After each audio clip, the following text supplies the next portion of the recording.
ऋषि विश्वामित्र ने बताया, हे राम, जनक मिथिलापुरी के राजाओं की उपाधि है जो चिरकाल से चली आ रही है।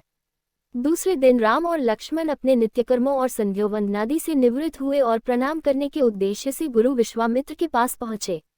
वहां उपस्थित आश्रमवासी तपस्वियों से राम और लक्ष्मण को ज्ञात हुआ कि मिथिला में राजा जनक ने धनुष यज्ञ का आयोजन किया है।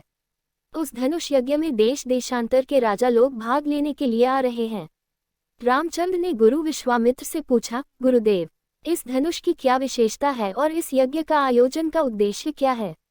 ऋषि विश्वामित्र ने बताया, हे राम, जनक मिथिलापुरी के राजाओं की उपाधि है जो चिरकाल से चली आ रही है।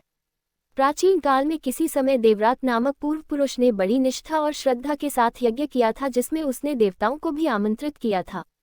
देवताओं ने देवरात के इस यज्ञ से प्रसन्न होकर उसे पिनाक नाम का धनुष प्रदान किया था। ये धनुष अत्यंत सुंदर, भव्य और गरिमामय है और साथ ही साथ यह बहुत भारी और शक्तिशाली भी है। बड़े बड़े बलवान, पराक्रमी और रणकुशल योद्धा तथा शूरवीर इस पर प्रत्यंचा चढ़ाना तो दूर, इसे उठा भी नहीं सकते। अपनी एकमात्र रूपवती एवं लावण्यमयी कन्या सीता के स्वयंवर के लिए मिथिला नरेश ने प्रतिज्ञा की है कि जो भी पराक्रमी वीर राजकुमार या राजा इस धनुष पर प्रत्यंचा चढ़ा देगा, उसके साथ वे अपनी कन्या का विवाह कर देंगे। अनेक देशों के राजा एवं राजकुमार भारी संख्या में इस यज्ञ में भाग लेने के लिए मिथिलापुरी पहुंच रहे हैं। हम लोगों की भी इच्छा इस यज्ञ को देखने की है, अतः तुम भी हमारे साथ मिथिलापुरी चलो। उसे देखकर तुम लोगों को भी प्रसन्नता होगी। महर्षि का आदेशानुसार राम और लक्ष्मण ने भी विश्वामित्र तथा अन्य ऋषि मुनियों के साथ मिथिलापुरी की ओर प्रस्थान किया। मार्ग में अनेक प्रकार के दृश्यों का अवलोकन करते हुए वे आध्यात्मिक चर्चा भी करते जाते थे। इस प्रकार वे सोन नदी के तट पर पहुंचे। विश्वामित्र सहित सभी ऋषि मुनियों एवं राजकुमारों ने सरिता के शीतल जल में स्नान किया।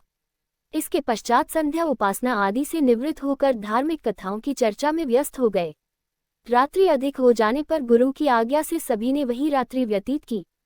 प्रातः नित्य कर्मों तथा संध्यावंदनादि से निवृत्त होने के पश्चात यह मंडली आगे की ओर बढ़ी। वे परम पावन गंगा नदी के तट पर पहुंचे।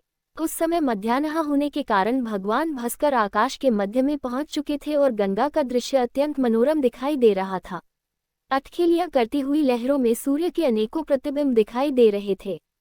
जल में कौतुकमयी मछलियां क्रीड़ा कर रही थीं और नभ में सारस, हंस जैसे पक्षी अपनी मीठी बोली में बोल रहे थे। दूर दूर तक सुनहरे रेत के कण बिखरे पड़े थे और तटवर्ती वृक्षों की अनुपम शोभा दृष्टिगत हो रही थी। राम इस दृश्य को अपलक दृष्टि से देख रहे थे। उन्हें देखकर विश्वामित्र ने पूछा, वत्स, इतना भाव विभोर होकर तुम क्या देख रहे हो? राम ने कहा, गुरुदेव, मैं सुरसरी की इस अद्भुत छटा को देख रहा हूँ। इस परम पावन सलीला के दर्शन मात्र से मेरे हृदय को अपूर्व शांति मिल रही है। भगवान, मैं आपके श्रीमुख से ये सुनना चाहता हूँ कि इस कलुषहारिणी पवित्र गंगा की उत्पत्ति कैसे हुई? राम का प्रश्न सुनकर ऋषि विश्वामित्र बोले, हे राम, अनेक प्रकार के कष्टों और तापों का निवारण करने वाली गंगा की कथा अत्यंत मनोरंजक तथा रोचक है। मैं तुम सभी को ये कथा सुनाता हूँ। ऋषि विश्वामित्र ने इस प्रकार कथा सुनाना आरंभ किया। पर्वतराज हिमालय की अत्यंत रूपवती, लावण्यमयी एवं सर्वगुण संपन्न 2 कन्याएं थीं। इन कन्याओं की माता सुमेरु पर्वत की पुत्री मीना थी। बड़ी कन्या का नाम गंगा तथा छोटी कन्या का नाम उमा था। गंगा अत्यंत प्रभावशाली और असाधारण दैवी गुणों से संपन्न थी। वह किसी बंधन को स्वीकार न कर मनमाने मार्गों का अनुसरण करती थी। उसकी इस असाधारण प्रतिभा से प्रभावित होकर देवता लोग विश्व के कल्याण की दृष्टि से उसे हिमालय से मान कर ले गए। पर्वतराज की दूसरी कन्या उमा बड़ी तपस्विनी थी। उसने कठोर एवं असाधारण तपस्या करके शिव जी को वर के रूप में प्राप्त किया। विश्वामित्र के इतना कहने पर राम ने कहा, हे भगवान, जब गंगा को देवता लोग सुरलोक ले गए तो वह पृथ्वी पर कैसे अवतरित हुई और गंगा को त्रिपदगा क्यों कहते हैं? राम के इस प्रश्न का उत्तर देते हुए ऋषि विश्वामित्र ने कहा, सुरलोक में विचरण करती हुई गंगा से उमा की भेंट हुई।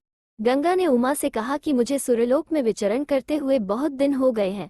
मेरी इच्छा है कि मैं अपनी मातृभूमि पृथ्वी पर विचरण करूं। उमा ने गंगा आश्वासन दिया कि वे इसके लिए कोई प्रबंध करने का प्रयत्न करेगी। आरस राज